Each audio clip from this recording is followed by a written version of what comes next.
ஆண்டவராக இயேசு கிறிஸ்துவுக்குள் மிகவும் அதிகமாக நேசப்படுகிறவர்களே, மீண்டுமாக இந்த மே மாதத்தின் கடைசி நாளாகிய இந்த 31ஆம் நாளிலே உங்களை சந்திப்பதில் மிகுந்த மகிழ்ச்சி அடைகிறோம். கடந்து போன இரவு முழுவதும், கடந்து போன நாட்கள் முழுவதும் கிருபையாய் காத்திரலாம். இந்த புதிய நாளிலே கர்த்தர் நமக்கு கொடுக்கிற வார்த்தைகளோடு இந்த நாளை நாம் கடந்து செல்வோம். நமது ஆரம்பம் பிதா, குமாரன், பரிசுத்த ஆவியின் திரியேக நாமத்தில் உள்ளது.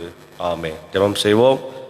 மகா இரக்கமும் கிருபையும் நிறைந்த நல்ல ஆண்டவரே, எங்கள் தகப்பனே, எங்களை மீட்க வந்த குமாரனே, எங்களோடு கூட இருக்கின்ற ஆவியானவரே, ஸ்தோத்திரிக்கிறோம்.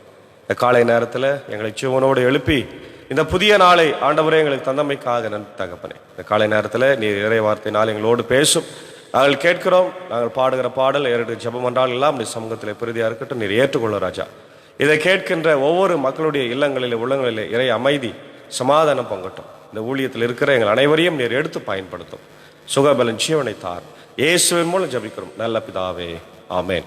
காலை வேளையில் நாம் 362வது பாடலாகிய தருணமே பரமசரீரி என்ற பாடலை சாரோடு இணைந்து நாம் பாடும்.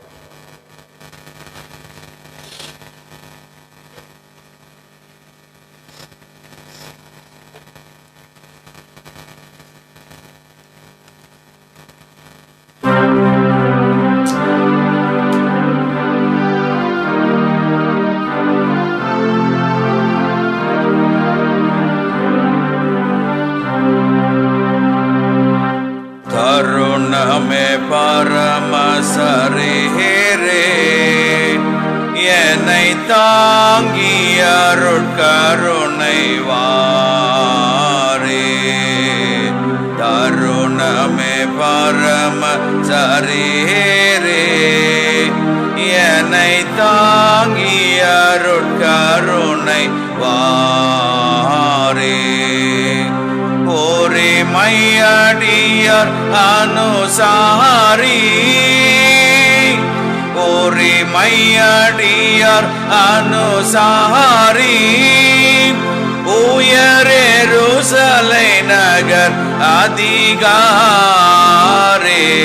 அதி தருணமே பரமசரீரே, என்னை தாங்கி அருட்கருணை வாரே. வரரடி தொழும் வெகு மகானே, பரன் மகிமை ஒளிர் தேவ சமானே. வரரடி தொழும் வெகு மகானே, பரன் மகிமை ஒளிர் தேவ சமானே. நரர் பீணை ஒரு வீரதானி, நரர் பீணை ஒரு வீரதானி, இயேசு நாயகன் எனதெஜமானே. அதி தருணமே பரமசரீரே, என்னை தாங்கி அருட்கருணை வாரே.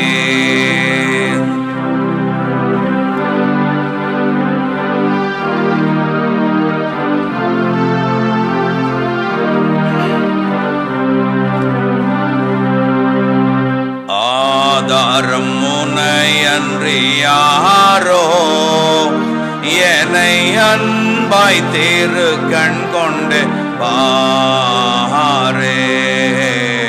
ஆதாரம் முனையன்றி யாரோ, என்னை அன்பாய் தேரு கண் கொண்டு பாரே.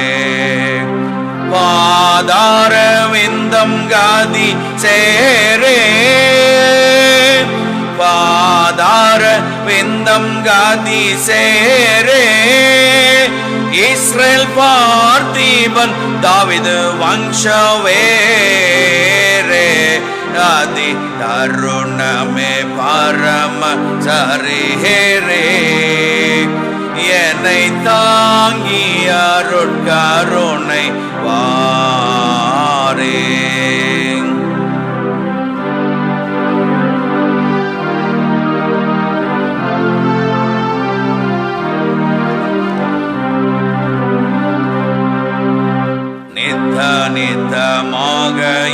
என்றன் மேலே வருவதெத்தனை துன்பங்கள் ஒரு காலே. நித்த நித்தமாக என்றன் மேலே வருவதெத்தனை துன்பங்கள் ஒரு காலே. அத்தனையும் நீக்குதற்குன் காலே, அத்தனையும் நீக்குதற்குன் காலே. எனக்குத்தம துணைதான் மனுவேலே. அதி தருணமே பரம சரீரே, என்னை தாங்கி அருட்கருணை வாரே. தருணமே பரம சரீரே, என்னை தாங்கி அருட்கருணை வாரே.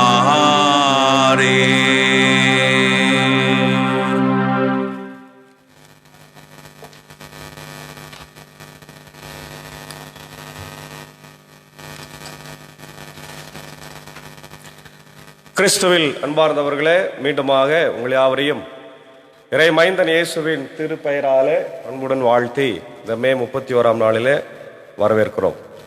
இந்த நாளிலும் தியானிக்கும்படியாக தெரிந்து கொண்ட வேத பகுதி பரிசுத்த மார்க் எழுதின நற்செய்தி நூல் 10ஆம் அதிகாரம் 46 முதல் 52 வரை உள்ள வசனங்கள். மார்க் 10 46 முதல் 52 வசனங்கள். இந்த பகுதியில பார்வையற்ற பர்த்திமேயு, பார்வை இழந்து போன பர்த்திமேயு பார்வை பெறுதல் என்கின்ற சம்பவத்தை நாம் பார்க்கிறோம். இந்த பகுதி மார்க்கில் மட்டும் இல்லை, மத்தேயு 20 29 34, லூக்கா 18 35 43 ஆக இந்த சினாப்டிக் காஸ்பல் என்று சொல்லப்படுகிற ஒருமித்த சுவிசேஷ நூல்கள் என்று சொல்லப்படுகின்ற இந்த நூல்களிலே இடம்பெற்றிருக்கிறது. இதுல முக்கியமாக இன்றைக்கு நம்ம பார்க்கின்றோம், பார்வை எவ்வளோ அவசியம்.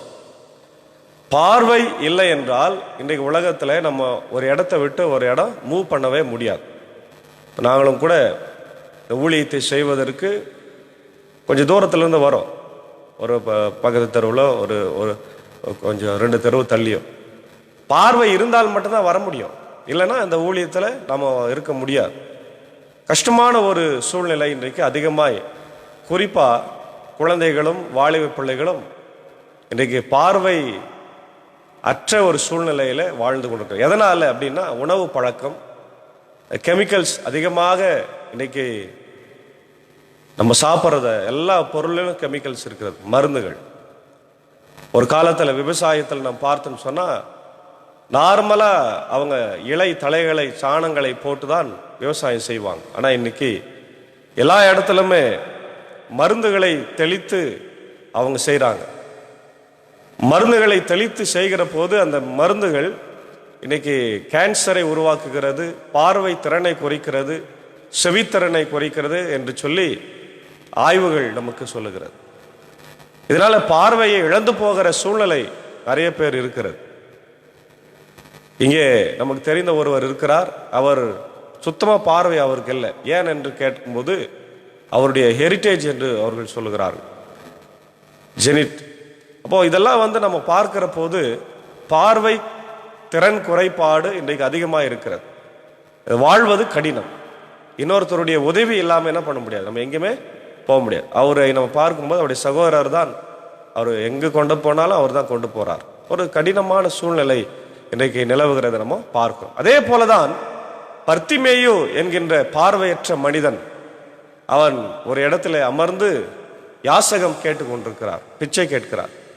ஏன்னா வழி இல்லை, குடும்பத்தாரால் அவரால் எந்த ஒரு வேலை செய்ய முடியாது, ஒரு பிரயோஜனமும் இல்லை. பொதுவாக வீடுகளில் எவ்வளோ நம்ம அன்பு பாசம் இருந்தாலும் ஒரு காலகட்டம் வருகிற போது நம்மளை அவங்கெல்லாம் இழிவுபடுத்துகின்ற ஒரு சூழ்நிலை தான். ஏன்னா நம்ம இடத்துல பணத்தை எதிர்பார்க்கிற ஒரு சூழ்நிலை தான் இன்றைக்கு எல்லா இடத்துலையுமே இருக்கிறது. அப்படி நம்ம பணம் சம்பாதித்து தரவில்லை என்றால் நம்மளை இழிவுபடுத்துவார். அதுதான் பர்த்திமேயுக்கு நடந்திருக்கிறது என்று நம்ம நினைத்து கொள்ள வேண்டும். அவர் வீட்டில் இருந்து துரத்தப்பட்டிருக்கிறார், தெருவில் உட்கார்ந்து பிச்சை கேட்டுக்கொண்டிருக்கிறார். அப்போ இப்படி வாழ்க்கை நகர்ந்து கொண்டிருக்கிற நேரத்தில் இயேசுவை பற்றி அவர் கேள்விப்படுகிறார். அதான் முக்கியமான நற்செய்தி. ஆமென், அல்லேலூயா. இயேசுவை பற்றி அவர் கேள்விப்பட்டு அந்த வழியாக இயேசு வருகிற போது அவரை அழைக்கிறார் பாருங்க. அதுதான் இங்கே இந்த செய்தியினுடைய மிக பெரிய ஒரு ஹைலைட் இல்லையா? தாவீதின் குமாரனே எனக்கு இறங்கும் என்று நம்பிக்கையோடு அழைக்கிறார். அப்போ தாவீதுடைய குமாரன் என்று சொல்லுகிற போற அந்த தாவீதுடைய வம்ச வரலாறுல இயேசு பிறந்திருக்கிறார் இல்லையா? நீங்க லூக்கா சுவிசேஷத்துல பாத்தீங்கன்னா ஆதாமிலிருந்து இயேசு வரையில அந்த வரலாற்று நிகழ்வுகள் சொல்லப்பட்டிருக்கும். அதுல தாவீது குலக்கொழுந்து, தாவீதுடைய வேர் ஈசாயினும் அடிமரத்திலிருந்து ஒரு வேர் தோன்றி முளைத்து வரும் என்று சொல்லப்பட்டிருக்கிறது. அந்த ஒரு வரலாற்றை இங்க மீண்டும் யார் நினைக்கிறது? இயேசு பர்த்திமை நினைக்கிறார். அப்போ இயேசுவை என்னன்னு பார்க்கிறாருன்னா, ஒரு தாவீதினுடைய மைந்தன் என்று சொன்னால் ஒரு அரசன். இந்த அரசன் எப்படிப்பட்ட அரசனா இருப்பாரு? என்னை ஆட்சி செய்கிற அரசனா இருப்பாரு, என் வாழ்வில் விடுதலை தருகிற அரசனா இருப்பாரு, எனக்கு பார்வை தருகிற அரசனா இருப்பாரு அப்படின்னு சொல்லிதான் நம்பி அழைக்கிறார். அதான் அந்த பகுதியில் நம்ம பார்க்கிறோம். இயேசுவும் அவருடைய சீடரும் எரிகோவுக்கு வந்தார்கள். எரிகோன்றது ஒரு சிட்டி. ஜெரிகோ என்று ஆங்கிலத்தில் சொல்லுவோம். எரிகோ சிட்டி இல்லையா? அங்கதான் நம்ம சகேயு அப்படின்ற ஒரு மனுஷனுடைய சம்பவத்தை நம்ம பார்க்கிறோம். அவர்களும் திரளான மக்கள் கூட்டமும் எரிகோவை விட்டு வெளியே சென்ற போது திமேயுவின் மகன், ரொம்ப அழகா அந்த வரலாறும் சொல்லப்படுது, அவனுடைய அப்பா பேர் திமேயு, அவருடைய மகன் பர்த்திமேயு வழியோரம் அமர்ந்திருந்தார். பார்வையற்ற அவர் பிச்சை எடுத்துக் கொண்டிருந்தார் இல்லையா? நாசரேத்து இயேசு தாம் போகிறார் என்று அவர் கேள்விப்பட்டு, இயேசுவே தாவீதின் மகனே எனக்கு இறங்கும் என்று கத்த தொடங்கினார். கத்துறார். ஏன்னா திரளான கூட்டம். இவர் போய் என்ன பண்ண முடியாது? இயேசுவை வருந்தி அழைக்க முடியாது, எனக்கு சுகம் கொடுன்னு. அதே போல இந்த 12 வருடம் பெரும்பாடுள்ள ஸ்திரீ என்ன பண்ணாங்க? பெருங்கூட்டத்தில் இருந்து கூட இயேசுவின் ஆடையை தொட்டார்கள், சுகம் பெற்றார்கள். அது ஒரு மிகப்பெரிய நம்பிக்கை இல்லையா? அப்போ இவர் அதனால அந்த மாதிரி செய்ய முடியாது. இவர் யாரும் எழுந்து கூட்டி கொண்டு போக முடியல. இயேசு எந்த பக்கம் போறாருன்னு கூட தெரியாது, ஆனா போறாருன்னு தெரியும். அந்த நம்பிக்கை பாருங்க, பெரிய நம்பிக்கை. அந்த விசுவாசத்தை அவர் வாழ்க்கையில அச்சாரமாக வச்சு அவர் சொல்றாரு, தாவீதின் குமாரனே இறங்க. நல்லா கவனிங்க, ஒரு 100 பேர் கூட்டத்தில் போகும்போது நம்ம சிங்கிளா கத்துனா ஆண்டவருக்கு கேட்குமா? அதுதான் ஹைலைட். அப்போ ஆண்டவருடைய செவி ஏழைகளுடைய கூப்பிடல்களுக்கு அது திறந்திருக்கிறது. அல்லேலூயா. அதுதான் முக்கியம். சாலமோன் ஆண்டவருடைய ஆலயத்தை திறந்து வைத்து அவன் ஜெபம் பண்ணும்போது அவன் என்ன சொல்லி அழகா ஜெபம் பண்ணான்? ஆண்டவரே, இந்த ஸ்தலத்திலே செய்யப்படுகிற ஜெபங்களுக்கும் வேண்டுதலுக்கும் உம்முடைய கண்களும் செவிகளும் திறந்திருக்க வேண்டும். இது மட்டும் எங்களுக்கு போதும் ஆண்டவர். யார் ஜெபம் பண்ணாலும் நீ கேட்கணும், அவங்கள நீங்க கேட்டு சுகம் கொடுக்கணும், அவங்களுக்கு வாழ்வு கொடுக்கணும் ஜெபம் பண்றான். அதான் இன்னைக்கு ஒரு ஆலயத்துல மிகப்பெரிய வேண்டுதலே அதான். ஆண்டவரே, இன்னைக்கு எனக்கு உடம்பு சரியில்லை, என்னுடைய வாழ்க்கை சரியில்லை, மனசு சரியில்லைன்னு சொல்லி கண்ணீர் விட்டு அழுகிற ஏழை எளிய மக்கள் எத்தனையோ பேர் இருக்கிறாங்க இல்லையா? எத்தனையோ பேர் இருக்கிறாங்க. நம்முடைய ஆலயத்தில் நமக்கு தெரியாது, நம்ம போறோம், உட்காடுறோம், ஃபேமிலியா நம்ம ஏசாமியை வணங்குறோம், ஆராதனை முடிச்சு வருகிறோம். ஆனால் எத்தனை பேர் எவ்வளோ மன கஷ்டத்தோடு ஆண்டவருடைய சமூகத்தில் வராங்க. எவ்வளோ கஷ்டங்கள், எவ்வளோ பிரச்சனைகள், வேதனைகள், வலிகள் இல்லையா, வியாதிகள். இதில் நம்ம மக்கள் மட்டும் இல்லை, எத்தனையோ மக்கள், புறஜாதியார்கள் வருகிறார்கள், இயேசுவை அறிந்து கொள்ளாதவர்கள் வருகிறார்கள், பகிரங்கமா இயேசுவை ஏற்றுக்கொள்ளாதவர்கள் எல்லாம் வராங்க. ஓரமா நின்று அவங்க அந்த ஆயக்காரனை போல மார்பில் அடித்து கொண்டு ஆண்டவரே எனக்கு இறங்கும் என்று சொல்லி ஜபிக்கிறவங்க எவ்வளவு பேர் இருக்கிறாங்க. இப்போ பாருங்க, அந்த 100-200 பேர் கூட்டத்திற்கு மத்தியில் இந்த அருமையான பர்த்திமேயுனுடைய சத்தத்தை ஆண்டவர் கேட்கிறார் என்றால் அவர் நம்முடைய ஜபங்களையும் கேட்டுக்கொண்டிருக்கிறார். அல்லேலூயா. அதனால தான் நம்ம அவரை கூப்பிடணும், ஆண்டவரே ஆண்டவரே ஆண்டவரேன்னு கூப்பிடணும். அவருடைய மனசை நம்ம தொடணும், அவருடைய மனசு இறங்கும். அவர் மனதுருக்கு முடியவர் இல்லையா? அநேக மக்களை பார்த்து மெய்ப்பன் இல்லாத ஆடுகள் என்று சொல்லி மனதுருகினார் என்று வேதம் சொல்லுகிறார். அவர் மனதுருகுகிற கர்த்தர் இல்லையா? அவர் நம்மள அன்பா இருக்கிறவர் இல்லையா? அவரு இந்த சத்தத்தை கேட்கிறார் பாருங்க. உறக்க கத்தினார், முதல்ல கத்துறாரு, அதுக்கப்புறம் சத்தமா கத்துறார் இல்லையா? இப்ப இயேசு நின்று அவரை கூப்பிடுங்கள் என்று கூறினார் பாருங்க. உடனே ரெஸ்பான்ஸ் பண்றார் ஆண்டவர். அவர்கள் பார்வையற்ற அந்த மனிதரை கூப்பிட்டு துணிவுடன் எழுந்து வாரும், இயேசு உண்மை அழைக்கிறார் என்றார்கள். அவரும் தம் மேலாடையை எரிந்து விட்டு குதித்து எழுந்து இயேசுவிடம் வந்தார். இயேசு அவரை பார்த்து உமக்கு நான் என்ன செய்ய வேண்டும் என்று விரும்புகிறீர் என்று கேட்டார். பார்வையற்றவர் அவரிடம், ரபூனி, நான் மீண்டும் பார்வை பெற வேண்டும் என்றார். இயேசு அவரிடம், நீர் போகலாம், உமது நம்பிக்கை உமக்கு நலமாக்குறது என்றார். உடனே அவர் மீண்டும் பார்வை பெற்று அவரை பின்பற்றி அவருடன் வழி நடந்தார். பாருங்க, அவரை போதகர் என்று அவருக்கு நல்லா தெரியுது. ரபூனி என்று சொன்னால் கிரேக்க பாஷையில போதகர் என்று அர்த்தம், அல்லது அந்த லோக்கல் லாங்குவேஜ் இல்லையா? அவ போதகரே, எனக்கு பார்வை வேண்டும் என்று கேட்கிறார். சிம்பிளா வார்த்தையினாலே குணமாக்குகிறார். வார்த்தை, நீ போகலாம், உன் நம்பிக்கை உனக்கு பலன் அளித்தது, நீ சுகம் பெற்றாய் என்று சொன்ன உடனே அவருக்கு பார்வை தெரிகிறது. பிரியமானவர்களே, எவ்வளவு பெரிய வல்லமையான வார்த்தை பார். இந்த வார்த்தை தான் உலகத்தை படைத்த வார்த்தை. இந்த வார்த்தை தான் ஆதியிலே இருந்த வார்த்தை. இந்த வார்த்தை தான் பாதியிலே நமக்காக மனிதனாய் வந்த வார்த்தை இல்லையா? யோவான் 1:14, வார்த்தையானவர் மாம்சமாகி கிருபையும் சத்தியமும் நிறைந்தவராய் நம்மிடத்தில் தங்கி இருந்தாரே. அவர் தான் இரக்கமுள்ளவர், கிருபை உள்ளவர். நாம் கிருபையின் மேல் கிருபை பெற்றிருக்கிறோம். பொங்கி ஒளியும் தேவ கிருபை மண்ணில் வந்தது என்ற ஒரு பாடல் இருக்கிறது. அந்த கிருபை தான் இயேசு கிறிஸ்து. God's grace is Jesus Christ. அவர் நமக்காக கிருபையாய் வந்தவர். இன்னைக்கு நம்மை பார்த்து பார்வையற்று இருக்கிறீர்களா? ஒருவேளை அன்றைக்கு பர்த்திமேயு பார்வையற்று, அவர் சைட் மட்டும்தான் அவருக்கு தெரியல. ஆனா இன்னைக்கு நம்ம நிறைய பேர் கண் இருக்குது, குருடர்களாய் நடந்து கொண்டிருக்கிறோம் இல்லையா? நம்ம போய் எல்லாரும் கிணத்துல தள்ளுகிறோம், குழியில தள்ளி கொண்டிருக்கிறோம். பார்வையற்றவர்களாய், அறிவற்றவர்களாய் வாழ்ந்து கொண்டிருக்கிறோம். என் மக்கள் உணர்வில்லாதவர்களாய், அறிவற்ற மக்களை வாழ்கிறார்கள் என்று தீர்க்கதரிசி சொல்லுகிறார். ஆகவே இன்னைக்கு பார்வை இருந்தும் குருடர்களாய் வாழுகிறோம் என்று இயேசுவே சொல்லுகிறார். பரிசேயர் சதுசேயர்களை பார்த்து அவங்க ரொம்ப ஸ்ட்ரிக்டா லாவை ஃபாலோ பண்ணுவாங்க, ஆனா கடைசியில கோட்டை விட்டுருவாங்க. எதில்? மனுஷனை மதிப்பதற்கும் ஆண்டவரை தொழுகை செய்வதில் கோட்டை விட்டுருவாங்க. அது போலதான் இன்னைக்கு நம்ம நிறைய விஷயத்துல, சும்மா சின்ன சின்ன காரியத்துல எல்லாம் நம்ம பார்த்துட்டு ஆண்டவரை தொழுகை செய்வதில், ஆலயத்துக்கு போறதுல, ஊழியத்துல நம்ம கோட்டை விட்டு கொண்டிருக்கிறோம். பிரியமானவர்களே, பார்வையற்றவர்களாய் நாம் இருக்கிறோம். பார்வை இருந்தும் நாம் குருடர்களாய் இருக்கிறோம். எல்லாரையும் நம்ம மொத்த பேரை சேர்த்து குழியிலே தள்ளி கொண்டிருக்கிறோம் நம்ம இல்லையா? அதற்கு நாம் காரணமா இருக்க கூடாது. ஆகவே இங்க பாருங்க, பர்த்திமேயு பார்வை பெற்றார், உடனே இயேசுவை பின்பற்றி போனார். அப்ப என்ன அர்த்தம்? அவருடைய ஊழியத்துல இவரும் பங்கு கொண்டார். ஆண்டவர் நமக்கு கூட ஒருவேளை பார்வை என்று சொல்லுகிற போது, நம்முடைய வாழ்க்கையில நாம் பெற்ற கல்வி இன்னைக்கு நமக்கு ஒரு பெரிய பார்வை, நாம் பெற்ற இன்னைக்கு டிகிரிஸ் ஒரு பார்வை, இவையெல்லாம் நம்ம வாழ்க்கையில நம்மளை மேலே கொண்டு வருகிறது இல்லையா? சேரியிலே பிறந்தோம், கிராமங்களிலே இருந்தோம், ஆடை இல்லாமல் இருந்தோம், ஒதுக்கி வைக்கப்பட்டிருந்தோம், தலித் மக்கள் என்று நம்மளை ஓரங்கட்டி வைத்திருந்தார்கள். சுவிசேஷம் வந்தது, நம்மை சந்தித்தது, இன்னைக்கு நம்மளை ஆண்டவர் பெரிய இடத்துல வைத்திருக்கிறார். காரு, வீடு, பங்களா, எவ்வளோ பெரிய ஆசீர்வாதம். இவையெல்லாம் எதனால வந்தது? இயேசு என்கின்ற இந்த ஒளி நம்மை சந்தித்த போது நம்முடைய பார்வையெல்லாம், பார்வையற்ற தன்மையெல்லாம் நீங்கி போயிற்று. இப்போ நம்ம மற்றவர்களுக்கு அந்த கைடன்ஸை கொடுக்குறோமா? மிக துணையோ பேர் பார்வை இருந்தும் இயேசுவினிடத்துல வர வழி தெரியாமல வழி பிதுங்கி நின்று கொண்டிருக்கிறார்கள். நிறைய பேர் வழி தவறி போய் கொண்டிருக்கிறார்கள். குறிப்பா இன்றைக்கு வாலிப பிள்ளைகள் இயேசுவை விட்டு பின்வாங்கி போயிருக்கு. நம்ம சொந்த பிள்ளைங்களே, சர்ச்சில் இருக்கிற பிள்ளைங்களே, நீங்க ஒரு ஆய்வு செய்து பார்த்தீங்கன்னா, நான் அதை கண்டுபிடித்தேன், எல்லா திருச்சபையிலும் இன்னைக்கு வாலிபர்களுடைய வருகை மிக மிக குறைவு, வாலிபர்களுடைய அட்டென்ஷன் மிக மிக குறைவு. அதை யாருமே கண்டு கொள்வதும் இல்லை. போதகர் சொல்லி சொல்லி தான் பார்ப்பாரு, வரலன்னா அவர் என்ன பண்ண முடியும்? கையை பிடிச்சி இழுத்துன்னு வர முடியாது.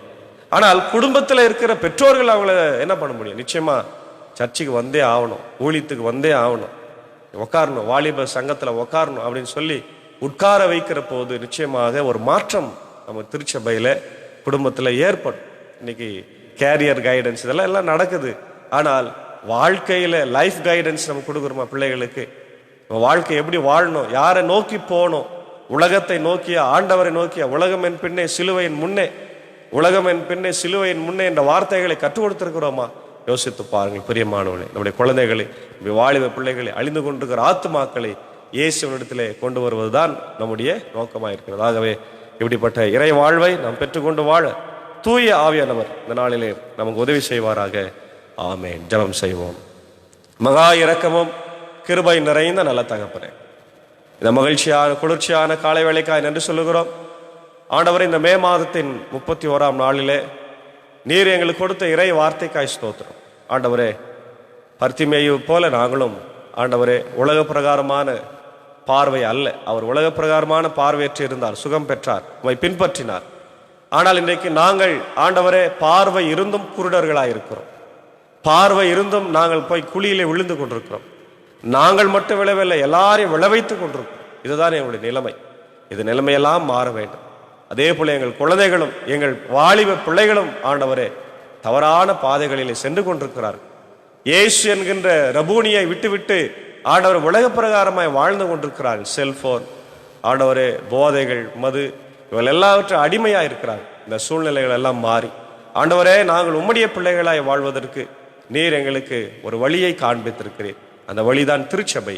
திருச்சபை என்பது பரலோகத்தின் முன் ருசியா இருக்கிறது ராஜா. வானத்தின் வாசலா இருக்கிறது, நீர் வாசம் பண்ணுகிற இடமா இருக்கிறது. ஆகவே அந்த திருச்சபைக்கு நாங்கள் வந்து உடைய வார்த்தைகளை கேட்க சாங்கரபத்தில் பங்கு பெற ஆண்டவரே நீர் கிருபை தார். இந்த காலை நேரத்தில் இந்த இறை வார்த்தையை பார்த்து கேட்டுக்கொண்டிருக்கிற எல்லா மக்களுக்காக விசேஷமாக ஜபிக்கிறோம். ஆண்டவரே வெளிநாடுகளிலே, உலக நாடுகளிலே, America, UK, Australia, New Zealand, Philippines, Gulf கண்ட்ரிஸில் ஆண்டவரை சைனா, ரஷ்யா போன்ற நாடுகளில் இருந்து இதை பார்த்து ஆண்டவரை பயன்பெறுகிற எல்லா மக்களையும் ஆசீர்வதிங்க. போர்கள், பதட்டங்களை நீக்கிங்க, சமாதானத்தை தேசங்களில் தாருங்க. அங்கே பணியாற்றுகிற ஆண்டவர் திருச்சபையின் ஊழியங்கள், ஸ்தாபனங்கள், மிஷினரிகள் எல்லாரையும் கர்த்தர் ஆசீர்வதிக்க வேண்டுமா ஜபிக்கிறோம்.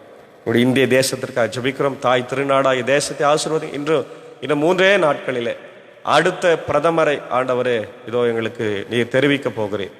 இந்த உலகமே எதிர்பார்த்து கொண்டிருக்கிறது, நாங்களும் எதிர்பார்த்து கொண்டிருக்கிறோம். ஒரு நல்ல மனிதநேயம் மிக்க தலைவரை ஆண்டவரே நீர் எங்களுக்கு தர வேண்டும் என்று நம்முடைய கால்களை பிடித்து நாங்கள் கெஞ்சி மன்றாடுகிறோம். ஏனென்றால் எங்கள் தேசம் ஆண்டவரே இன்னும் வளர வேண்டும், மனித நேயத்தில் வளர வேண்டும், ஆன்மீகத்தில் வளர, எல்லாத்துக்கும் தேவை ஒரு நல்ல தலைவர் தான்.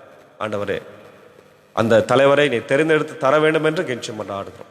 தொடர்ந்து ஆண்டவரே இதோ இந்த நாட்களிலே இந்திய தேசத்தில் இருக்கிற எல்லா மாநிலத்திற்காக, முதலமைச்சர்களுக்காக, குறிப்பாக என்னுடைய தமிழ்நாட்டு முதலமைச்சருடைய ஆண்டவரை அனைத்து ஆட்சியாளர்களுக்காக வேண்டிக் கொள்கிறோம். அமைதி சமாதானத்தை தார். நாங்கள் இருக்கிற இந்திய சுவிசேஷ லுத்தரன் திருச்சபைக்காக, 3 சபை சங்கங்கள், போதகர்கள், ஊழியங்களுக்காக, ஆண்டவரே என்னுடைய ILC பெருந்தலைவருக்காக, என்னுடைய GTக்காக, ஆண்டவரே எங்களுடைய ஆம்பர் சபை சங்கத்தின் பொறுப்பாளர்கள், ஆண்டவரே நாகர்கோயில் ட்ரான்ஸ் சினாடுடைய பொறுப்பாளர்களுக்காக ஜபிக்கும். கொடுக்கப்பட்டிருக்கிற பொறுப்புகளை சரியாக செய்ய கிருபை தார். என்னுடைய ஸ்தாபனங்கள், பள்ளிக்கூடங்கள், ஆண்டவர் பெதஸ்தா மருத்துவமனைக்காக ஜபிக்கிறோம். கண்ணீரோடு தினந்தோறும் ஜபிக்கிறோம். ஆண்டவரே அதை திறப்பதற்கான ஒரு முயற்சி கூட யாருமே எடுக்கல ராஜா. கண்ணோக்கி பாருங்க, எடுக்கிறவர்களை கூட தடுக்கிறார்கள். அது நிலைமையெல்லாம் மாறட்டும், சீக்கிரமாய் திறக்கும்படியான சூழ்நிலைகளை உருவாக்கி தர வேண்டுமாய் நான் ஜபிக்கிறேன். எல்லா திருச்சபையுடைய மக்களையும், குடும்பங்களையும், ஆயர்களையும், ஊழியங்களையும் ஆசீர்வதி.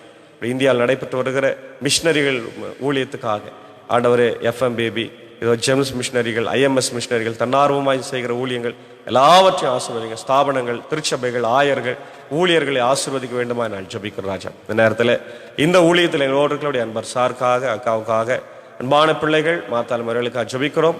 ஆண்டவரே இந்த அருமையான தொடர் ஊழியம் என்பது ஒரு சிரமமானது. ஆனாலும் சார் அவர்கள் இதை தொடர்ந்து செய்வதற்கு தன் நிலத்தை திறந்து கொடுத்து இப்படிப்பட்ட ஏற்பாடுகளை செய்கிற போது தொடர்ந்து நம்முடைய தெய்வீக கரம் தொடர்ச்சியாக குடும்பத்தோடு தங்கியிருக்கட்டும். பிள்ளைகளை ஆசீர்வதிங்க. வருகிற வாரத்தில் பள்ளிக்கூடம் திறக்க இருக்கிறது, அதற்கு ஆயத்தமாக அவர்கள் தேவையை சந்திய ராஜா. அதே போல என்னுடைய சாக்கு சாருக்காக, டீச்சருக்காக ஜபிக்கிறோம். குடும்பத்தை ஆசீர்வதியும். ஆண்டவர் இசை வழி பயணத்தில் எங்களோடு இருந்து இந்த இசையோடு பாடலை மக்கள் இடத்துல சேர்த்து கொண்டிருக்கிறார்கள். நன்றி செலுத்துகிறோம். தொடர்ந்து கிருபை தங்கிருக்கட்டும். இதை பிராட்காஸ்ட் செய்து ஆண்டவர் உதவி செய்கிற அவருடைய ஜான்சன் சாருக்காக குடும்பத்திற்காக ஜபிக்கிறோம். தொடர்ந்து அப்படி திவ்ய பிரசன்னம் ஆண்டவரே எல்லாரோடு தங்கியிருக்க வேண்டுமா நான் ஜபிக்கிறோம். இதோ ஆண்டவரே அடியேன் பொறுப்பேற்க இருக்கின்ற புதிய போதக வட்டத்திற்காக ஜபிக்கிறோம். பாப்பனப்பள்ளி போதக வட்டத்தையும் கிராம சபைகளையும் ஆசீர்வதிங்க. நாளை தினத்திலிருந்து அடியேன் அந்த ஊழியத்தை செய்கிற போது நம்முடைய கிருபை அந்த போதக வட்டத்தோடு தங்கியிருந்து இதோ பாப்பனப்பள்ளி அந்த சிறிய கிராமத்தில் ஒரு ஆலயத்தை கட்ட வேண்டும் என்ற எண்ணத்தை அவர்களுக்கு தந்திருக்கிறேன். ஆகவே அங்கே கட்டுவதற்கு கர்த்தர் கிருபை தார். தொடர்ந்து ஆண்டவரே இந்த நாளிலே என்னுடைய அருமையான மக்கள், மூத்த விசுவாசிகளுக்காக ஜபிக்கிறோம். என்னுடைய மேரி தங்கராஜ் ஆயிரமா, NJ கொன்லிஸ் ஆயிரமா, சுகிர்தம் ஆயிரமா, ஜெய்மணி ஜாஷுவா ஆயிரமா, ஆனி எட்வின் டேவிட் ஆயிரமா, கெம்ப் கேத்ரின் அம்மா, சாரதா நர்ஸ் அம்மா, இப்படி மின்லா சாவமேலம்மா, இந்த பலவீனமாக இருக்கிற ஜீவா அப்பாவுக்காக, கிரேஸ் அம்மாவுக்காக ஜபிக்கிறோம். CMC மருத்துவமனையில் சிகிச்சை பெறுகிற ஜீவா அப்பாவுக்கு பரிபூர்ண சுகத்தை கொடுத்து ஆண்டவரே வீடு திரும்ப கர்த்தர் கிருபை தார். என்னுடைய சரோஜ டீச்சர் ஜெயசீலன் ஐயாவுக்காக, மேத்யூஸ் அப்பா சௌந்தரன் அம்மாவுக்காக, அன்பு சகோதரி பியூலா தென்னரசனன், அன்பான பிள்ளைகள் ஜெமி ஜெனிக்காக, இப்படி அருமையான BGS ராஜ்குமார் ஐயருக்காக, ஆண்டவரே அவருடைய அன்பான நிக்சன் ஐயருக்காக ஜெபிக்கிறோம். பலவீனமாக இருக்கிற அருமையான ஆயர்களை கண்ணோக்கி பாரும். என்னுடைய அண்ணாமலை ஐயா, வயலட் அம்மா, எல்எஸ் மோகன்தாஸ் ஐயா, இந்திரா பிரேமா டீச்சருக்காக, ஏசுடியான் சார், கனகமணி ஏசுடியான் டீச்சருக்காக, புஷ்பம் செல்வம் அவர்களுக்காக, ஜெஸ்ஸி டேனியல் அவர்களுக்காக, லீலா அம்மாவுக்காக நான் ஜெபிக்கிறோம். இந்த வயதானவர்களின் தாய்மார்களையும் மூத்தவர்களையும் கண்ணோக்கி பாருங்க. இன்னும் யாரெல்லாம் ஆண்டவரை பலவீனமாய் சுகவீனமாக இருக்கிறார்களோ எல்லாரும் கண்ணோக்கி பாரு. இந்த நாளிலே பிறந்த நாளை திரும்ப நாளை காணுகிறவர்களை ஆசீர்வதி ராஜா. தொடர்ந்து திவ்ய பிரசனம் இந்த மாதம் எப்படி எங்களோடு இருந்ததோ அதே போல வருகிற புதிய மாதத்திலே ஆண்டவர் எங்களுக்கு நல்ல தலைவரை தந்து எங்கள் தேசத்தை காத்து இதோ துவங்க போகிற பள்ளிகளை ஆண்டவர் நீர் ஆசீர்வதிக்க வேண்டுமா ஜெபிக்கிறோம். துதி கன மகிமை உமக்கே செலுத்துகிறோம். இறை மைந்தன் இயேசுவின் மூலம் ஜெபிக்கிறோம் நல்ல பிதாவே, ஆமென். நமது ஆண்டவராக இயேசு கிறிஸ்துவின் கிருபை, பிதாவின் அன்பு, பரிசுத்த ஆவியின் ஐக்கியம் நம்முடைய ரோல் கொடுப்பதாக, ஆமென்.